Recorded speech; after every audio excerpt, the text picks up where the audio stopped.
नमस्ते, प्रणाम, जय श्री राम सब भाई लोगों के। और हम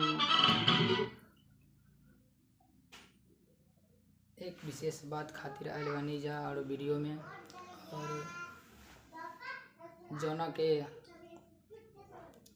जौना बात के हम रउआ सबके माध्यम से शेयर करब और कहे के चाहब कि भोजपुरी के बेताज बादशाह और बहुत ही बड़ कलाकार, बहुत महान कलाकार, देवता स्वरूप समझीता, सरस्वती पुत्र समझीता, हमारे बड़ भैया पावर स्टार पवन सिंह जी के जन्म दिवस 5 जनवरी 2024 को उनका जन्म दिवस है। और हम जितने भी कलाकार हैं सभी लोगों से यही निवेदन है कि सभी लोग उनको आशीर्वाद दे, और ताकि भोजपुरी और भी आगे बढ़ा सके। और उनके माध्यम से हम छोटे कलाकारों को बहुत कुछ सीखने समझने को भी मिलता है।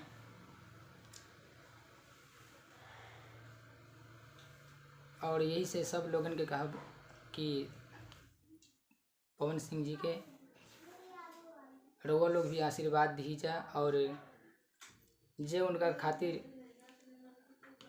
अगर उनसे दूर भी बानी जा, और उनके अगर चाहे वाला नहीं भी बानी जा, अगर जे चाहे वाला बानी भी जा, सब केहू दिल से आशीर्वाद दी और उनका नाम पे सब केहू खुशी में झूमी नाची गाई और सब केहू आनंद ली।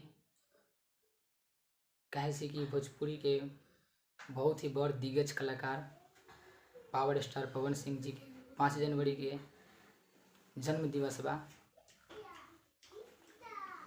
बस और रउआ लोग भी ढेर आशीर्वाद दी, दुलार प्यार दी, और उनका के तो हम बहुत ही आदर सम्मान पूर्वक मानी बानी जा।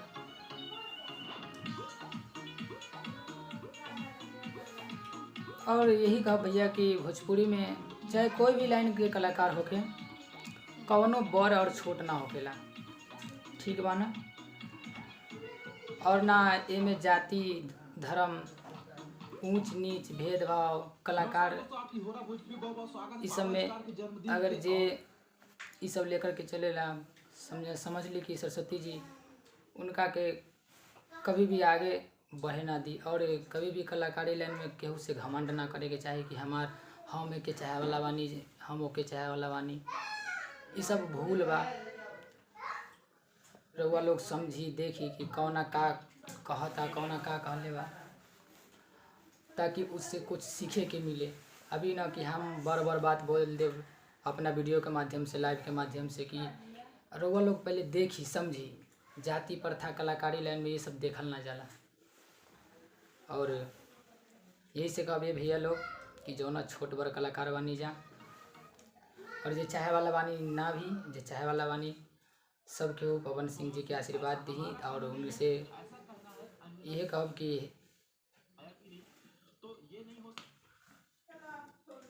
हम लोग भी उनका के कहब कि भैया रउआ के पास तो हम नहीं खी, लेकिन हम जहाँ भी बानी रउआ के नाम से हम देखी सन पापड़ी के मतलब डब्बा लाइल बानी नया, और देखी उनका नाम पे हम खाता नहीं सन पापड़ी। और रउआ लोग भी खाई मिठाई सन पापड़ी, जे उनका पास में बानी जा वो भी, जे उनके पास में नहीं बानी जा, और सब केहू दिल से आशीर्वाद दी जा, ताकि भोजपुरी हमारा और आगे बढ़े। और पवन सिंह जी के माध्यम से हम जितना भी छोट कलाकार बानी जा, सब कोई के सीखे के कुछ गावे के मौका मिले। जय श्री राम, हर हर महादेव।